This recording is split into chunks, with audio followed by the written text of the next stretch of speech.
Liberdade acima de tudo, pessoal. A nossa liberdade vale mais que a nossa própria vida.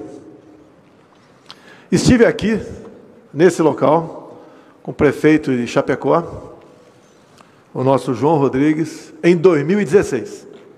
Aqui estava cheio, lotado. Discutimos a questão do malfadado Estatuto do Desarmamento. E era também pré-candidato. Estive no total 4 vezes em Santa Catarina, um estado pelo qual eu me apaixonei desde a primeira vez que estive aqui. Todos nós já decidimos alguma coisa ou muita coisa ao longo de nossa vida. Um casamento, um filho, um pedido de demissão, seja lá o que for. Quantas vezes tivemos que decidir? E nós sabemos que pior que uma indecisão, pior que uma decisão mal tomada, é uma indecisão. Ou vão para lá ou vão para cá. Se ficar parado,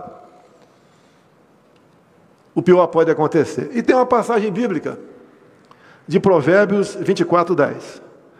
Se te mostrares frouxo no dia da angústia, a tua força será pequena. Nós temos que unir forças para vencer esse inimigo.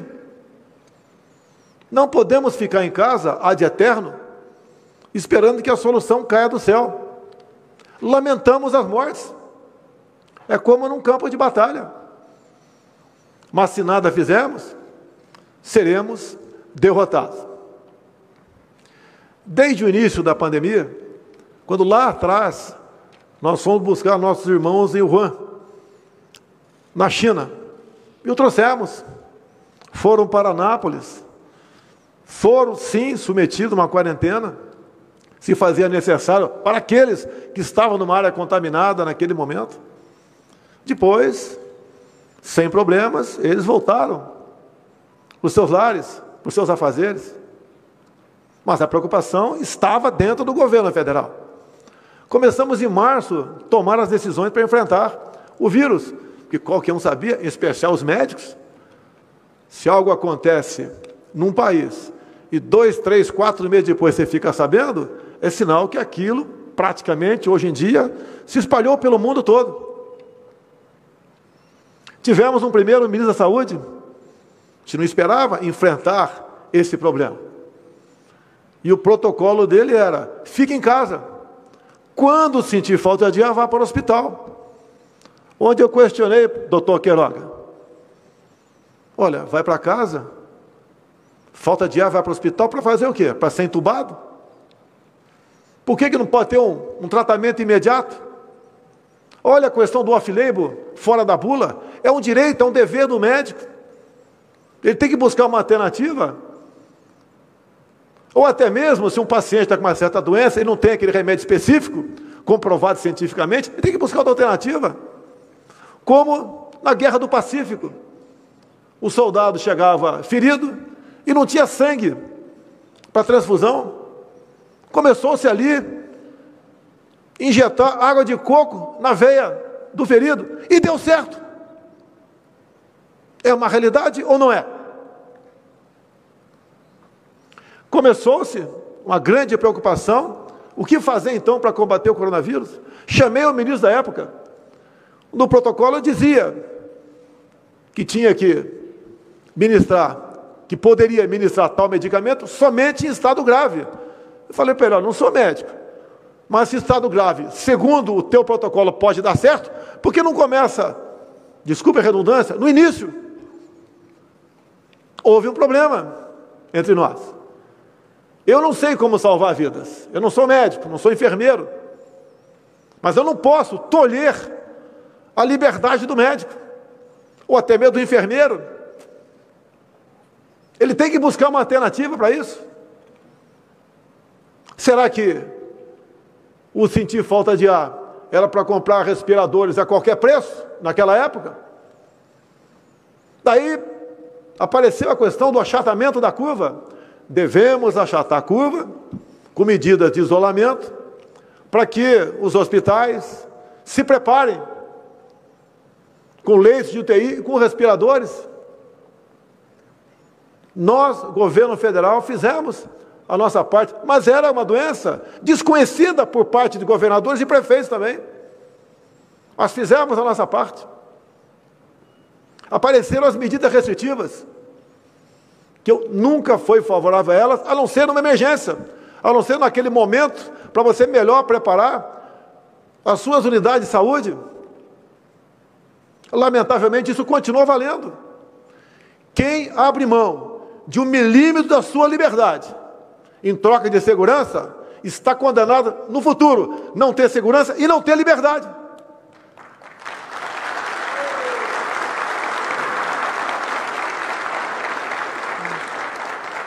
Lamentamos todas as mortes.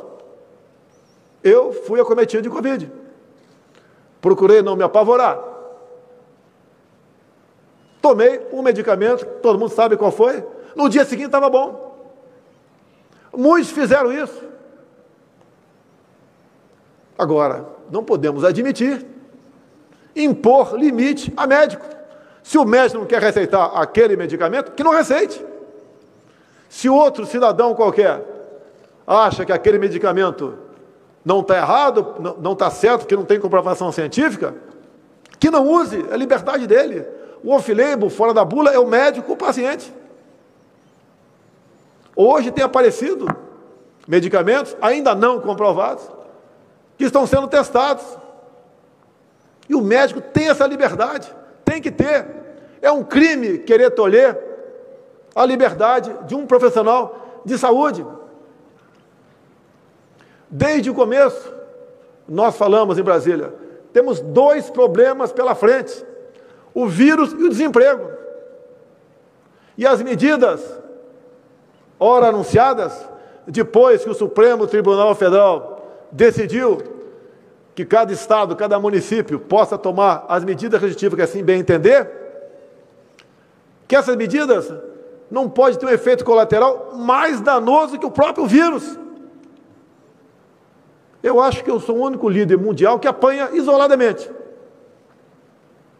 O mais fácil é ficar do lado da massa, da grande maioria. Se evita problemas, não é acusado de genocida, não sofre ataques por parte de gente que pensa diferente de mim. O nosso inimigo é o vírus, não é o presidente, a governadora ou o prefeito. E dá para sairmos dessa. Por que minha vinda aqui a Chapecó? Conheço o João há algum tempo, parlamentar comigo. Sofremos juntos injustiças dentro da Câmara e fora da Câmara também. Forjou nossa amizade. E fiquei sabendo que ele queria Brasília. Falei, não, eu tenho que dar exemplo. Eu vou a Chapecó.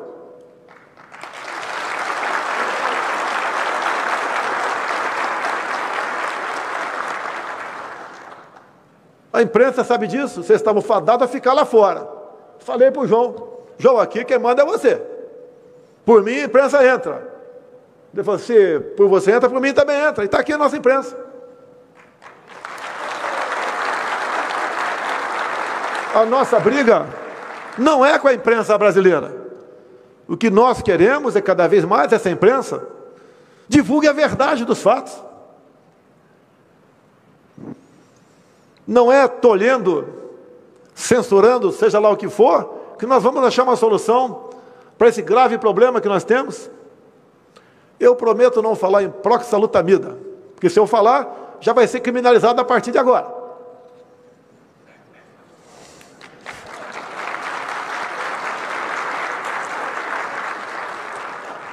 Eu acredito na ciência, mas ciência, por vezes, demora. Vocês lembram lá, quem lê a Bíblia, já assistiu o filme daquela época? A época de Cristo, quando ele nasceu. O grande mal daquele momento era a lepra. O leproso era isolado, distância dele.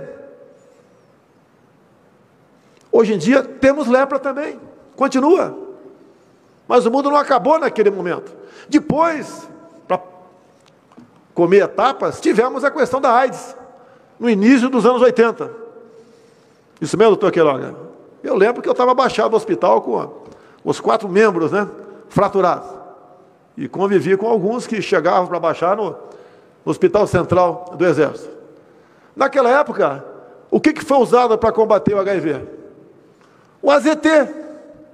Ou não foi? Coquetel do AZT. Era comprovado cientificamente? Não. Se não tivesse usado, não chegaríamos no futuro ao coquetel, que dá quase uma condição de vida normal àquele que contraiu o vírus.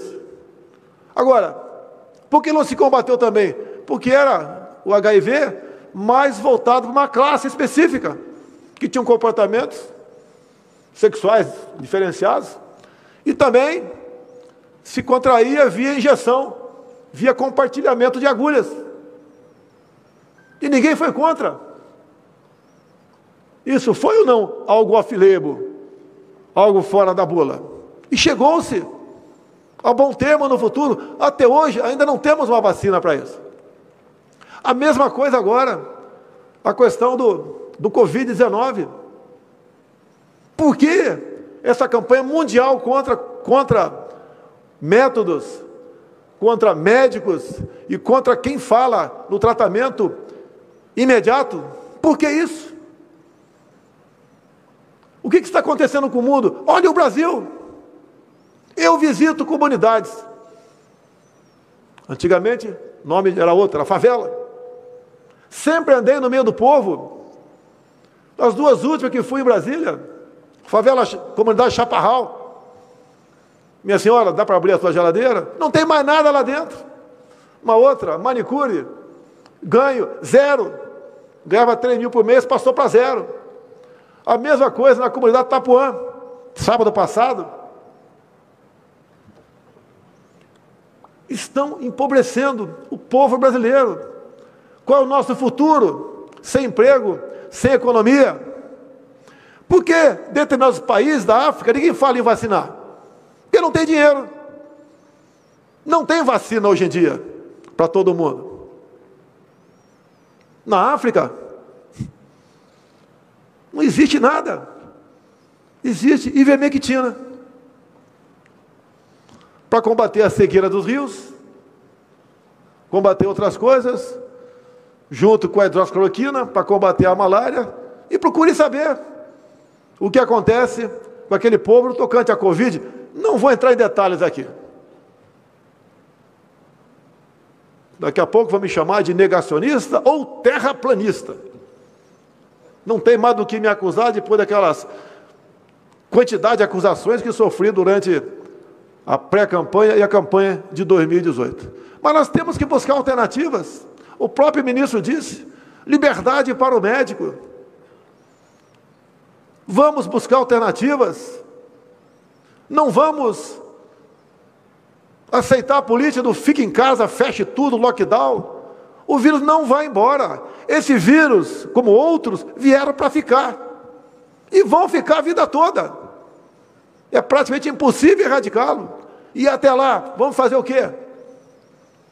Ver o nosso país empobrecer?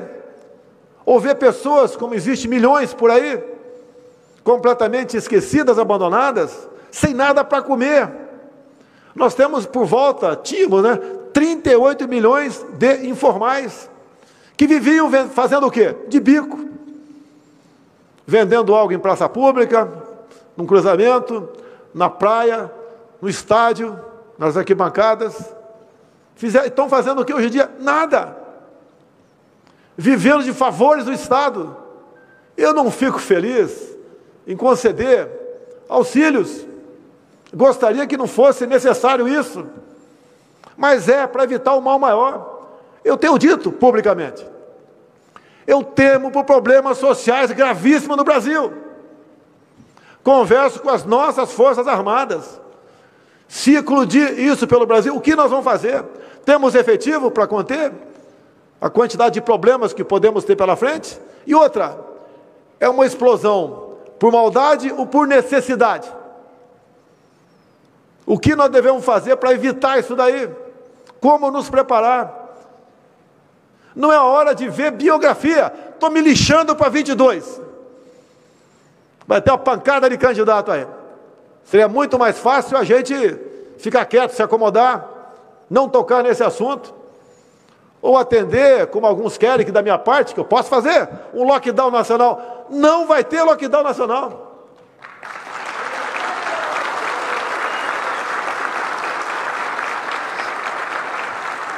Como alguns ousam dizer por aí que as Forças Armadas deveriam ajudar alguns governadores nas suas medidas restritivas.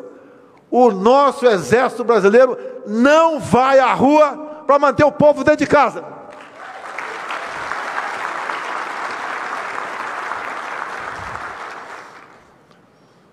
A liberdade não tem preço. Devemos fazer tudo o possível para buscar soluções. Temos agora um ministro médico, tínhamos outro militar, que fez também, reconhecido pelo próprio doutor Queiroga, um excelente trabalho no Ministério da Saúde. Foco de corrupção desenfreada. Um alcance do Brasil, que mais matava no Brasil, era a corrupção. Estamos há 2 anos e 3 meses sem corrupção. É obrigação nossa.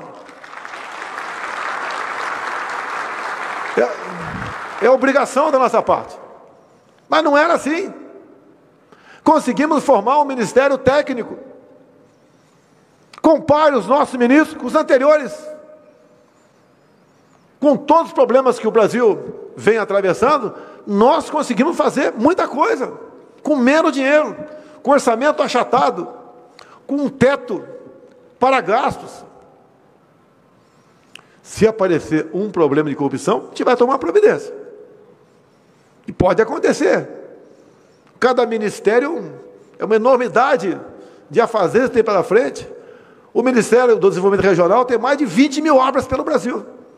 O Ministério do Tarcísio, representado aqui pelo Marcelo, aqui do meu lado, é um ministério também sempre cobiçado. Vocês sabem por quem?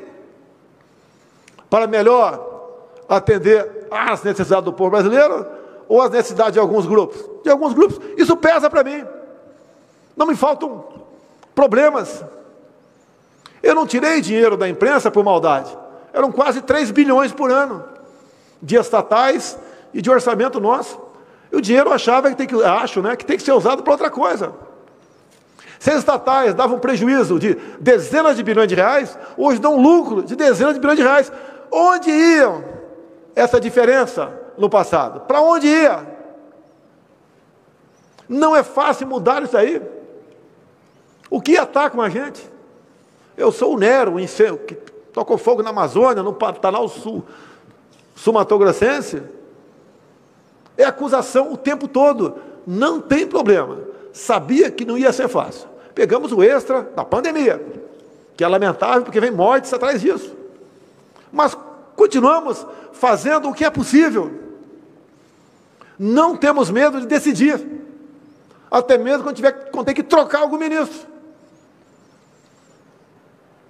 Eu sempre falo para os ministros, em especial no tocante à pandemia, não basta você fazer um excelente trabalho no seu ministério. Você tem que ter uma visão política maior, saber do que está em jogo. O que alguns fazem no tocante à pandemia para buscar desgastar o governo. Falei no passado que a vida de presidente não é boa. Não é boa para o presidente que quer fazer a coisa certa. Quando quer fazer a coisa errada, parece que é mais fácil no Brasil. Mas estamos mudando isso daí. Eu quero parabenizar a Santa Catarina, a nossa prezada governadora que está aqui. Eu acho que nem ela achava que ia ser governadora um dia, porque ninguém quer maldade para quem é o titular, né? Mas também pegou um problema sério pela frente. Tenho conversado com ela. Não é simpatizante, é medida restritiva, só tomará algumas localizadas, se for necessário. E a minha vinda aqui, porque eu não quero falar muito, né? Teria muito o que falar. Eu quero que Chapecó seja uma cidade para ser olhada pelos demais 5.700 prefeitos do Brasil, se bem que tem prefeito que está na linha do João Rodrigues. Mas quando se fala em vidas, para nós, qualquer esforço é válido. Temos que estudar Chapecó. Temos que ver as medidas tomadas pelo prefeito, as atuais medidas tomadas pela governadora. Nessa época toda, muita coisa de concreta fizemos. E tenho orgulho de dizer, uma das medidas mais importantes que tomamos, que evitou que um pouco mais de 10 milhões de pessoas perdessem o emprego, a ideia não veio de mim, veio de um senador de Santa Catarina, o nosso Pronamp, senador Jorginho Melo.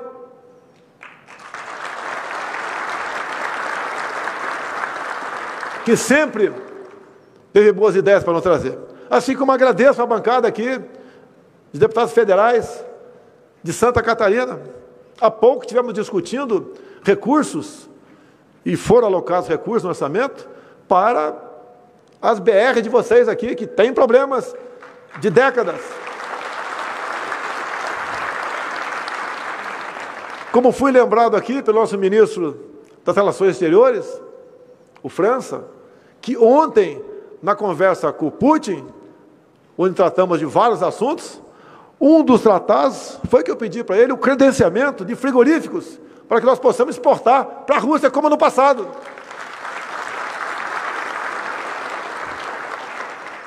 Nós importamos deles fertilizantes.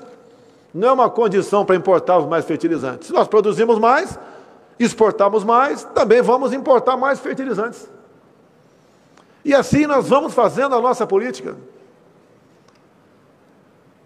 Eu peço a Deus que ilumine cada um dos que estão aqui, quem está nos assistindo, para que juntos possamos buscar as melhores alternativas para melhor atender nosso povo, para minorar a dor daqueles que perderam um ente querido. O problema está aí. Soluções, algumas aparecem, como a de Chapecó. Outras virão, como disse desde o começo. Temos que ter coragem para decidir. Se ficar parado, esperando solução, o problema, além desse, do vírus, teremos outro, do desemprego, que leva à depressão, leva à falta de esperança, leva a que outras doenças sejam agravadas. Parece que no Brasil só tem Covid. Acabaram as outras mortes, os outros sofrimentos. Não. Nós acreditamos no povo brasileiro. 90% da população, um pouco mais, acredita em Deus. E acreditando em Deus, eu espero que daqui a pouco, como está previsto, o Supremo Tribunal Federal julgar a liminar do ministro Cássio Nunes, ou que a liminar seja mantida, ou que alguém peça vistas, para que nós possamos discutir um pouco mais a abertura ou não de templos religiosos. Qual o último local que alguém procura antes de praticar um suicídio, que aumentou em muito no Brasil? São as igrejas.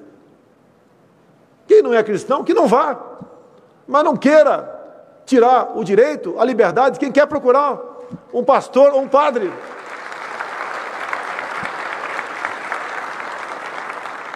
Estou muito feliz de estar aqui. Agradeço a Deus pela minha segunda vida e pela missão de conduzir os destinos do nosso querido Brasil. Imaginem os senhores se aqui nesse local tivesse o Haddad do PT. Como estaria o Brasil? Olhe outros países onde a esquerda fala mais alto. País aqui da América do Sul, como um vizinho aqui mais ao sul dos senhores, como está a população lá? Cidade onde mais fechou no Brasil, onde mais morre gente por 1 milhão de habitantes. Somos seres com capacidade de pensar, coragem para decidir e dizer lá na frente: eu fiz o melhor de mim. Não pensei em consequências para si próprio ou na minha biografia. Poucos de nós, governadora, prefeito, ministros, outros prefeitos presentes, temos o privilégio de poder decidir. Não vamos decidir com aquilo que, por muitas vezes, outros pensam. Vamos decidir por que nós pensamos, levando-se em conta pessoas sérias que estão do nosso lado, porque assim nós podemos passar essa onda. Creio em Deus que brevemente estaremos livres disso tudo. Obrigado, Chapecó, Santa Catarina e o meu Brasil.